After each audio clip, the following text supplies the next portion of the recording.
4 ஜனவரி 2023. இன்றைய சுயமரியாதை. நான் முழுமையான அகங்காரமற்ற ஆத்மா. சிந்தனை. அகங்காரத்தை நீக்குவதில் இருக்கக்கூடிய சூக்ஷ்ம தடைகள் எது? அகங்காரமற்றவரின் அடையாளம் என்ன? யோகா பயிற்சி. தேக உணர்விலிருந்து விடுபட்ட நான் பிரம்மா பாபாவிற்கு சமமாக நான் என்பதை நான் அகங்காரமற்றவன் என்றும் என்னுடையது என்பதை என்னுடைய பாபா என்ற நிலையில் அன்பில் மூழ்கி விடுங்கள். அதாவது நம்ம அகங்காரமற்ற ஆத்மா ஆகணும் அப்படின்னா இன்னும் சில விஷயங்களை புரிஞ்சுக்க வேண்டியதாக இருக்கும். பாபா இதை பற்றி சொல்லும் போது 4 விதமான வார்த்தைகளை புரிய வச்சிருக்கிறார். தேக அபிமான் அப்படின்றார், 2வது தேகபான், 3வது அகங்கார் அப்படின்றார், 4வது கமண்ட் அப்படின்னு சொல்லியிருக்கிறார்.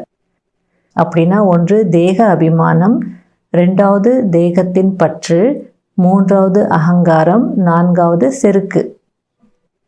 இப்போ தேகாபிமானம் அப்படின்னா என்ன? ஸ்தூலத்தில் அந்த ஃபிசிக்கல் அட்ராக்ஷனில் வர்றது, காம விகாரத்தினுடைய ஈர்ப்பு, ஃபெமிலியாரிட்டி, அதெல்லாமே தேகாபிமானத்தில் வரும். தேகபான் அல்லது தேகத்தின் பற்றுன்னா என்ன? எனக்கு பெருசாக விகாரங்களுடைய அட்ராக்ஷனோ கவர்ச்சியோ எதுவும் இருக்காது. ஆனால் நான் ஆண், நான் பெண், அந்த உணர்வு இன்னும் இருக்கும். இது ரொம்ப சூக்ஷ்மமானது.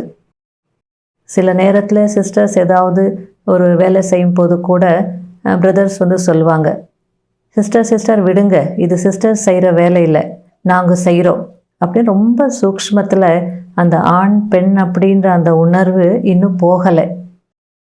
அதற்காக உதவி செய்யக்கூடாதுன்னு சொல்ல வரல, அந்த அளவுக்கு இன்னும் அந்த நான் ஆண் நான் பெண் அப்படின்ற அந்த ஜெண்டர்னுடைய பற்று இன்னும் இருக்குது.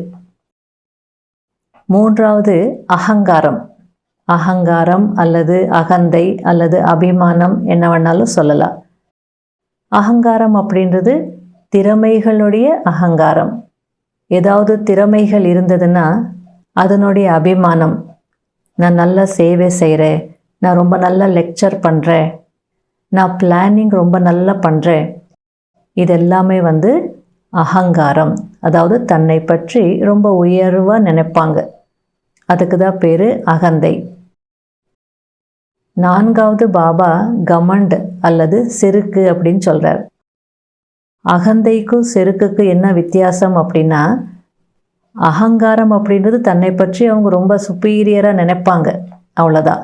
ஆனால் செருக்கு அப்படின்னா தன்னை பற்றி ரொம்ப உயர்வாக நினைப்பாங்க, அதே நேரத்தில் மற்றவங்கள ரொம்ப தாழ்வாக நினைப்பாங்க, ரொம்ப மட்டமாக எடை போடுவாங்க. நான் தான் எல்லாம், நீ ஒன்றுமே இல்லை அப்படின்ற அந்த ஒரு செருக்கு இருக்கும். ஆகையால் பாபா ரொம்ப தெளிவாக ஒவ்வொன்றையும் புரிய வச்சிருக்கிறார். இதை தான் பாபா சூக்ஷ்மமான தேக அபிமானம் அப்படின்னு சொல்கிறார். ஆகையால் அந்த சூக்ஷ்ம தடைகள் என்ன அப்படின்றது புரிஞ்சுக்கிட்டு அதிலிருந்து விடுபடணும்.